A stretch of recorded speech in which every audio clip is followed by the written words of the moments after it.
I'm Jim Selman, and on behalf of Possible Futures, I'm really pleased today to be able to have a conversation with Mike Straw, who's a friend and I've been working with for the last 5 years. Mike is a global consultant primarily focused in the pharmaceutical industry and really at the leading edge and a thought leader in terms of the kinds of emerging work that is required to be able to help clients really stay in front of the curve in terms of change. So, hi, Mike. How are you? Hi, no, very good, Jim. Good. So anyway, Mike, I've always been impressed by your big picture perspective on things. Have you got any point of view about how the pharmaceutical industry is unfolding, or what the major issues are that they're up against? Yeah, I think there's probably three major influences that are happening. So I think they're going through massive change, like everybody else. But the three probably biggest things are a change in healthcare systems. I think that a lot of the payers aren't prepared to accept some of the line extensions of the drugs that they're doing at the moment. So they're having to get into the heart of real R&D. And I think that what that's really affecting them is that they're needing to, there's a lot of acquisition. So I think a lot of the R&D they're acquiring each other. And that brings in the normal tensions around integration and those things. Plus the major impact on the patent cliff. So there aren't the big blockbuster drugs anymore. So you've got drugs coming off for all the major pharmaceuticals in the top 10 have all got a patent cliff that's coming, or they're right in the middle of, which means they're in a, if you were finance director, you're in that horrible position where your top line is going down, but you're having to invest in the new product launches. So you're in this vice. Now the consequence of that is the restructuring, the buying in of a top line in terms of biologics or different organisations that they're buying, and it's causing a lot of disruption in the industry and disruption in the organisations as they sort of streamline themselves. Plus, there's a proliferation of partnerships that they're needing to do as well. So, at every level, they're being challenged in terms of their traditional model and how they sort of innovate themselves out of it. Interesting. I know that I don't have any real experience in pharmaceuticals, but that sounds very similar to a lot of the kind of pressures that are forcing several industries to rethink their whole, not only just their business models, but really to challenge their own thinking about the world and what's happening. As you know, one of the things that interests me is this idea that the forces that are having the biggest impact on our future are forces that are out of our control. Specifically, for example, the rate of change. The rate of change is now making it difficult to learn much before things change. Learning is often obsolete before we learn it. Yes. And so our whole relationship with knowledge, our whole relationship with certainty, our ability to look to our past to tell us what to do in the future, it's all being undermined by the speed of change and the inability to basically predict. Yeah. And when we can no longer predict, then we have a difficulty trying to make commitments and allocate resources and so forth. So I'm taking all of this accelerating change, unpredictability, I would probably add complexity, and the fact that it all seems like it's kind of out of control. And I've coined the phrase real-time world, meaning that the gap between the future and the past is getting smaller and smaller and smaller. So that we're really having to confront what does leadership mean in that kind of a reality. What does organizing look like? What does management look like? And the kind of disruption you're talking about in pharmaceuticals, is happening right at the middle, or right at the same time all of this other upheaval in our basic narrative about life and organization and so forth is occurring. Yeah, there's a bit I'd add actually. So all of that is definitely happening. Also, this area, which is implicit in what you're saying, is they would coin the phrase around big data. So there's a lot of data. So if you think of pharmaceutical, and their heartland is the way that they can do the clinical trials, the way that they can demonstrate the effect of their medicines and their drugs and the difference they can make. So there's so much data out there that I think the state they're in is overwhelmed with the amount of data. And it's if you imagine a race, they're all racing to see who can make sense of this data the quickest. to then basically justify a lot of what they can do, which is perfectly right, and that's exactly what they should do. You've got this other angle coming in here of you just need to pick up the papers every day. Someone is being sued for something around falsifying data. So you've got this tension between the commercial side of the business, wanting to get the evidence, wanting to do this, plus the compliance side of the business, which is saying, wait a sec, we've got to be compliant. We can't manipulate data and all of those sort of things. So you've got this huge amount of data. You've got the commercial people wanting to do this. You've got the compliance people saying, wait a second, it needs to be clean. And so they're being challenged with making sense of all of this inside of the uncertainty, the complexity, the vulnerabilities that they feel. They can't predict the speed that their launches are going to take off. They can't predict the effect that the generics are going to have on when their drugs come off patent. So they're in, I don't know if they coin it this way. They probably coin it, we're in a transformation, but another way of saying it is they're in survival in the face of a world where they could predict and control, to a world where they are actually probably more feeling like they're walking across something where gusts of winds are blowing them, and it's a shock. And it's about, I suppose, for me, is how do they unlearn what's made them successful to date? And it reminds me, I read something recently which was talking about Garry Kasparov, the sort of chess grandmaster, and there was a fascinating interview, and it was asking him about, out of your 7 grand chess masterships, if you will, which was the hardest to win? He said, well, it wasn't the first because no one really knew who I was. It wasn't the second because everyone thought the first one was a fluke, so no one really took much notice. But it was the third, because the third, everyone knew who I was, they knew my strategy, and I had to unlearn everything that made me successful. And, once I'd got the muscles to unlearn what had made me successful, then the 4th, the 5th, the 6th, and the 7th were fine. But the ability to unlearn what has made them successful in the world they've been in, I think, is probably their biggest challenge. That's really interesting. That's what I think. How do you or what is the impact of that conversation on individual leaders in your client environment? Are they open to that idea? Are they looking for it? I think that's the fascinating thing. So I think nearly all of them, I would say, it'd be a disservice to not say, I think all of them are interested in this conversation and get that concept. They get the uncertainty in the world, they get the volatility, they get the complexity, they get there's a real change needed but their access to what to do differently.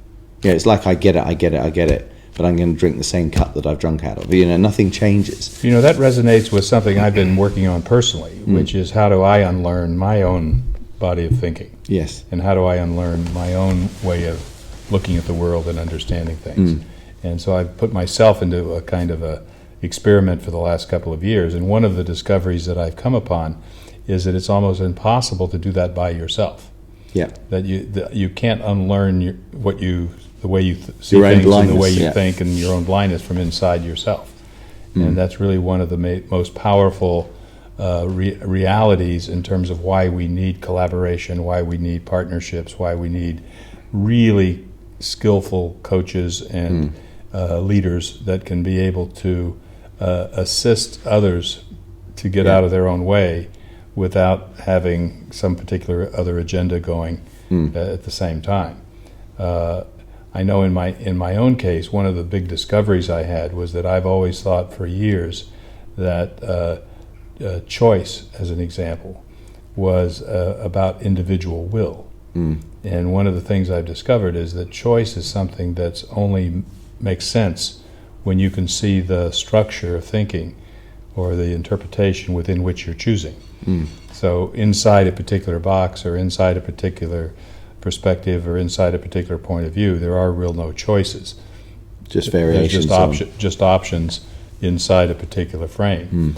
But if you're really going to choose, you have to be able to essentially be outside the frame in which you're thinking. And you can only do that in a relationship with someone else. Yes. Yeah, you're absolutely right. So, part of the reason we work very closely with yourself is to, for our own company, to unlearn, and for myself to unlearn some of the decisions I make. And it's quite frightening because you you've got to make sense of the world to make a decision, but you've also got to have an openness that decision may be, as you see the world at the moment, exactly the right thing to do. But your ability to then be able to continually question the assumptions that decision is made on, is a real skill and art of self-awareness. Yeah. You don't want to paralyze yourself by analyzing everything that you think, because you'll never then get in. It's when you get in action and then questioning the assumptions and the results that come out of that I think the process has to kick in. The other thing I see a lot in the pharma industry is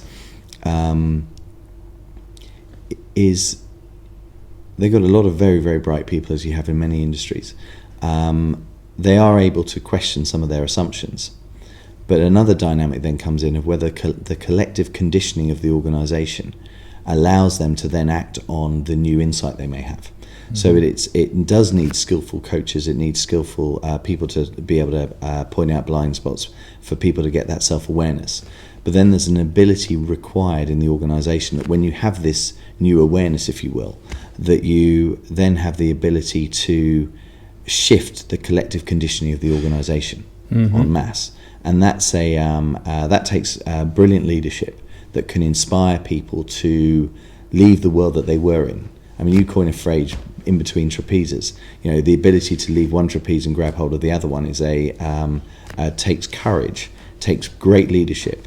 And then if you imagine a great leader who is steering their organisation in that same way to let go of one trapeze to grab hold of another. And I think that's really the type of whether it's type of consultancy, but whether it's the type of leadership that's necessary to turn these very successful organisations around.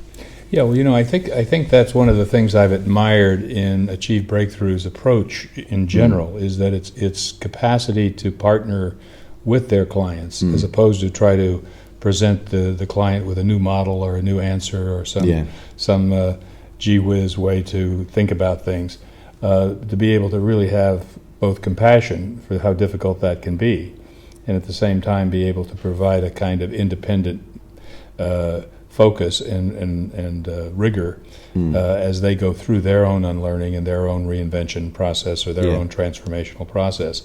And I think that's really something that we can't have enough of in our own industry, in terms of that kind of humility that maybe the consultants don't have all the answers and aren't the smartest people in the room. Yeah, I mean, it's interesting you say that, because thanks, but there's another. The big farmers have a lot of the big four consultancies in who are fantastically bright and fantastically got fantastic ideas and all of that. The interesting dynamic, I think, for all of those consultancies as well, is their bread and butter, their what they're known for, their expertise, are a lot around the knowledge and the information that they bring, and that is the challenge I think they have, is that it's not that their knowledge and information isn't correct. It's usually very correct, and it's very based on a lot. But the speed that the organisation can adapt and adopt some of those models in this real-time world that you're talking about, before you know it, and I know that some of these guys very, very well, if the organisation could take those models and immediately implement them, then they'd be in great shape. But if they then take a year, 2 years to implement, the real-time world, everything's changed. Exactly. And it's so it's a real challenge for the big consultancies, the big four or so, of how do they one, get adoption quickly, and also build in a less certainty into their model, so they can bring in, like, this is the model that we see it at the moment, but it may all change. Which, if you're priding on your knowledge is right, you don't say, well, this is a model, but I'm not sure if it's going to work in this real-time world. I mean, that's the dilemma I think all of us are in. Well, I think so too, and I think you've said it very well, that if you acknowledge and accept this rate of change or this real-time world phenomenon's occurring, then the centrality of information and knowledge is altered, because it's all historically derived. It doesn't mean that it's not relevant. It just means that it's not central. And therefore it becomes a tool rather than a requirement or a prerequisite for decision making and so forth and so on. So the question then is as you engage with people and confront the almost paradoxical nature of this, that we need to have that kind of rigorous, great thinking. But we need to be able to almost have, if we're going to be in a real-time world, we need real-time implementation, kind of to go with it. It requires that the consumers or the clients or the executives change themselves. I've often said transformation is not about changing the world, it's about changing who you are in relationship to the world. Yes. And that the more we can engage people to take responsibility for that paradox and realize that to succeed in a real-time world has more to do with who we are and how we relate to the world as much as it has to do with what's happening. I think if I had if I could give a pill to sort of the senior executives and the senior leadership and said, look, if this could be their reality, it would be that that there is the pill. The center of this pill would be more about being so flexible in their thinking that they can naturally adapt to the reality around them, and they can see the reality for what it is, what's really happening, what's really going on, all the factors, and then be so present at that moment that they can let go of some of their past strategies, some of their past views, and be open to this amazing information that they could get from the organisation. And if they could do that, but that requires a flexibility in thinking and a recognition that you actually can't control what's happening. You can be with it, but you can't control it. And you gave us an analogy the other day around. It's more like the analogy of you're actually a surfer, where your ability now is from moving from control to anticipation. It'd be crazy to think as a surfer you can stop the wave or control the wave. You can't. But it's your ability as a brilliant surfer is your ability to anticipate everything, and anticipate someone wiping out in front of you, anticipate where the wave is coming, anticipate how it may change based on the bed of the sea or whatever. And your ability to anticipate and then adapt and change like a surfer would, I think, is the types of skills and analogies that are going to be required in the future. Well, I think you're right on, and I'm glad you're in the pharmaceutical industry, because maybe they'll be working on that pill. Maybe. Thank you very much, Mike. Thanks very much, Jim.